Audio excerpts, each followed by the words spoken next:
जय महाराष्ट्र। तर big boss Marathi तर आपल्या गावाकडचे लोक सगळेच पाहतात, महाराष्ट्रातील लोक अख्खा महाराष्ट्र पाहतोय। ते म्हणजे सिटी ठिकाणचे लोक पण नाही पाहत तर अख्खा गाव पाहतोय।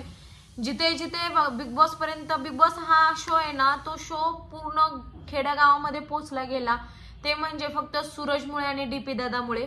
कारण पहिलं पण तुम्हाला माहिती होतं की बिग बॉस मराठी चालू होतं, दोन सीझन तर कंपल्सरी झालेच होते। तर त्याच्यामध्ये असं होतं की ज्यांना माहिती होतं ना तेच पाहत होतं, किंवा ज्यांना माहिती होतं पण आवडत नव्हता असा खेळ होता, त्यामुळे जास्त कोण पाहत नव्हतं। पण आता बिग बॉस मराठी आवर्जून सगळे 9 वाजता बघायला बसतात। ते म्हणजे गावाकडचे म्हातारे वगैरे लोक सुद्धा 9 वाजले की बोलतात सूरजला पाहिजे। तर एवढं छान वाटतं, एवढं छान बिग बॉस मराठी अख्ख्या महाराष्ट्राच्या कानाकोपऱ्यापर्यंत पोहोचले। आणि बिग बॉसने पण जेव्हा सूरजला आणि डीपी दादाला घेऊन पण खूप छान काम केले, जेणेकरून त्यांची पण ग्रोथ झाली कंटेस्टंटची, आणि त्यात बिग बॉस मराठी पण फेमस झालं। आणि त्यानंतर आपल्याला सगळ्यांनाच प्रश्न पडतो की जे आपल्याला पण सूरजची परिस्थिती माहिती की त्याला काही कपडे नाहीये जास्त घालायला किंवा चप्पल्स नाहीये। तर आपल्याला सगळ्यांना गावाकडच्यांना 80% लोकांना तरी असं वाटतं की बिग बॉसचे जे लोक असतात ते देतात कपडे त्याला घालायला।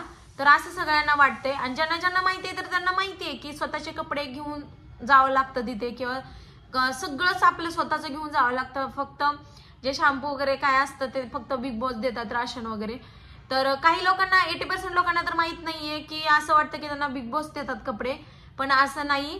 तर त्याला खूप जण कपडे पाठवतात, काही ओनर पण आहेत शॉपचे, जे कपड्यांच्या शॉपचे, ते पण पाठवतात। आपण पण इंस्टाग्रामवरती रील्स वगैरे पाहिले असेल सूरजला पॅक करून जाताना, त्यांनी पण खरंच खूप छान सपोर्ट केलाय। बरेच जण त्यांना ट्रोल पण करतायत की तुम्ही फक्त फेमस होण्यासाठी करताय वगैरे, असं नाही। त्यांना जर फेमस होण्यासाठी करायचं असतं तर त्यांनी फक्त व्हिडिओ काढले असते, कपडे तिथपर्यंत पोहोचले नसते। आणि आपण पण त्यांच्या व्हिडिओमध्ये पाहतोय की जेव्हा ते कपडे दाखवतात तेव्हा तेच कपडे सूरज 1-2-3 दिवसानंतर ते कपडे घातलेला दिसतो। तर त्यांना जर फेमस व्हायचं असतं तर त्यांनी ऑलरेडी आपल्याला फक्त दाखवलं असतं, किंवा कपडे तिथपर्यंत पोहोचले गेले नसते। आणि बरेच जण म्हणतात की तुम्हाला द्यायचं तर मग सोशल मीडियावरती काय दाखवतात। माझं मत हे की ते व्हिडिओवर मला असं वाटतं की ते व्हिडिओ बघून अजून जणांना प्रोत्साहन होईल की कपडे तिथपर्यंत देण्याचा, की बाबा आपण पण सूरजला कपडे देऊया। तर असं वाटत असेल, असं मला तरी पर्सनली वाटतं। ज्यांना ज्यांना जे काम नाही त्यांना वाईट कमेंट करून सोडून देतात। आणि पहिली गोष्ट, जे वीकेंडच्या वारला सूरज कपडे घालतो, जे की आता खूप फेमस होतात वीकेंडच्या वारचे सूरजचे कपडे, डीपी दादाचे, आणि प्लस रितेश सर पण त्यांचे खूप छान कमेंट पण करतात त्या कपड्यावरती, आणि भारी पण वाटते। आणि ते वीकेंडच्या वारचे जे कपडे देतात ती वेगळं आहे, ती म्हणजे फॅशन डिझायनर सुमया पठाण, आणि खरंच खूप छान काम करतात त्या। आणि त्यांचं ते पण डिझायनरचे ओनर आहेत एका शॉपच्या। तर त्या पण असं, मी पण असं न्यूज वगैरे पाहिले की त्या प्रत्येक वेळी काय असतं की फॅशन डिझायनरचे कपडे असतात ते रेंटने देतात, किंवा ते डिझाईन करून देतात, तेव्हा ते कपडे महागारी घेतात त्या। बरेच जण बरेच म्हणजे सगळेच महागारी घेत असतात, पण सूरजचे कपडे ते रिटर्न घेत नाहीत, हे पण ऐकायला भेटले। आणि जर असं असेल तर खरंच सुमया मॅम, खरंच थँक्यू जर माझा व्हिडिओ तुमच्यापर्यंत पोहोचेल तर। आणि त्यात डीपी दादाचे पण डिझाईन त्याच करतात, आणि खरंच खूप भारी वाटतं की गावाकडचे जे 2 लोक आहेत ते त्यांना ते कॉस्ट्युम डिझाईन करून देतात, आणि काहीतरी त्या डिझाईनवरती किंवा काहीतरी त्या शर्टापाठी मग मिनिंग असतं, आणि खरंच भारी वाटतं ते मिनिंग बघून। आणि त्या देतात ज्यांना कोणाला माहित नाही। तर सूरजची अशी पण एक परिस्थिती आहे, आणि खरं की खोटं नाही माहिती, पण मला ते कन्फर्म खरं वाटते, कारण सूरजने पण एका क्लिपमध्ये बोललेलं आहे, पण एक्झॅक्टली मला पण नाही आठवत म्हणजे केव्हाची क्लिप होती ती। पण बऱ्याच रील स्टारचे जे फेमस आहेत यूट्यूबर वगैरे त्यांनी ही क्लिप टाकली होती। तर त्याच्यामध्ये असं होतं की सूरज सुद्धा बिग बॉसच्या घरामध्ये येताना घरची जी यूज करायची चप्पल होती तो कंटिन्यू वापरत होता, ती चप्पल घालून तो तिथं आला होता बिग बॉसच्या घरामध्ये जाण्यासाठी। तेव्हा बिग बॉसच्या टीमने एक नवीन चप्पल घेऊन दिली, या ज्यांनी कास्ट केलं त्यांनी चप्पल घेऊन दिली, तेव्हा तो आतमध्ये गेला। आणि आपण पण पाहिलं असेल त्याच्या पायामध्ये फक्त व्हाईट कलरची एक चप्पल असते ना, अजून एक चप्पल असते, कंटिन्यू ती चप्पल वापरतो। आणि कपडे तर काही रोज नवीन चांगले वापरतोय। खरंच भारी वाटते की जे शॉपचे ओनर आहे, ज्यांचे शॉप आहे, ते तिथपर्यंत कपडे पोहोचवतायत। कसे काय होईना, ते फेमस होण्यासाठी करत नाही, कसे काय होईना, फक्त जनतेसमोर चांगलं त्याला दाखवण्याचा प्रयत्न करतात, हे खूप महत्वाचं आहे। कारण सूरज पण खूप छान छान कपडे घालतोय, खूप मस्त टकटकीत आवरतोय, आपल्या जनतेसमोर येतो आणि जनतेला ते खरंच खूप भारी वाटते. त्याने सिंपल राहिलं नाही, ड्रेस ते डबल घातलं तरी कोणाला कंटाळा नाही येणार, कारण गावाकडची लोक आहे. आपण असं त्याला काही कोण नावं नाही ठेवणार आहे. पण असतं ना एक बाबा रियालिटी शो आहे, आपण टीव्हीवरती दिसणार आहे, काही लोक मनापासून सपोर्ट करतात तर त्यांना करू द्या, त्यांना वाईट कमेंट नका करू.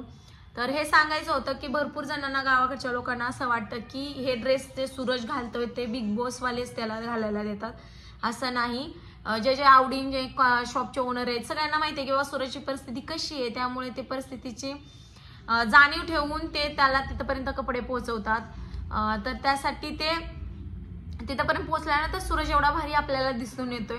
आणि खरंच सूरज सगळ्यांनाच वाटतंय, कारण मी सांगायची पण गरज नाही सूरजला वोट करा, सगळ्यांनाच वाटतंय सूरज जिंकूनच आला पाहिजे, ट्रॉफी घेऊन घरी आला पाहिजे.